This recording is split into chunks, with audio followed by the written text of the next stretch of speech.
فلسطینی اور امدادی کارکنوں کے تحفظ کے بغیر اسرائیلی حمایت ممکن نہیں۔ امریکی صدر جو بائیڈن نے اسرائیلی وزیر اعظم نیتن یاہو کو خبردار کیا ہے کہ وہ غزہ میں فلسطینی شہریوں اور امدادی کارکنوں کے تحفظ کو یقینی بنائے ورنہ اسرائیل کی حمایت ترک کر دیں گے۔ وائٹ ہاؤس کی جانب سے جاری بیان میں کہا گیا کہ اس ٹیلی فونک رابطے میں جو بائیڈن نے اسرائیل سے مطالبہ کیا کہ وہ شہریوں کو پہنچنے والے نقصان، انسانی تکلیف اور امدادی کارکنان کے تحفظ کو ٹھوس اور مخصوص اقدامات کا اعلان کریں اور ان پر عمل درآمد کریں۔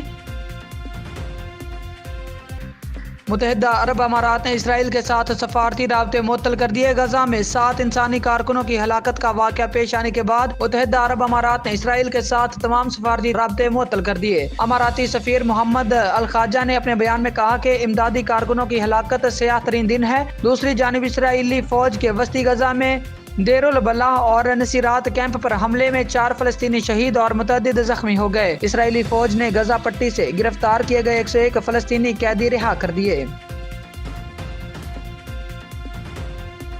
مسلمان ممالک میں بائیکاٹ سے تنگ آ کر میک ڈونلڈ کا بڑا فیصلہ۔ غزہ کی صورتحال پر شدید احتجاج کے لیے مسلم دنیا میں اسرائیلی ملکیت والی فوڈ چین میک ڈونلڈ کے بائیکاٹ سے تنگ آ کر اسرائیلی کمپنی سے فرنچائز واپس خریدنے کی تیاری کی جا رہی ہے۔ فاسٹ فوڈ کی دنیا کے معروف امریکی برانڈ میک ڈونلڈ نے اپنا 30 سالہ پرانا اسرائیلی فرنچائز ایلونیل لمیٹڈ سے واپس خریدنے کا فیصلہ کیا۔ امریکہ بھر میں 225 ریسٹورنٹ سے 5000 سے زائد افراد کا روزگار وابستہ ہے۔ 7 اکتوبر کو غزہ پر اسرائیلی حملوں کے آغاز سے اب تک مسلم ممالک میں میک ڈونلڈ کا بائیکاٹ کا سامنا ہے۔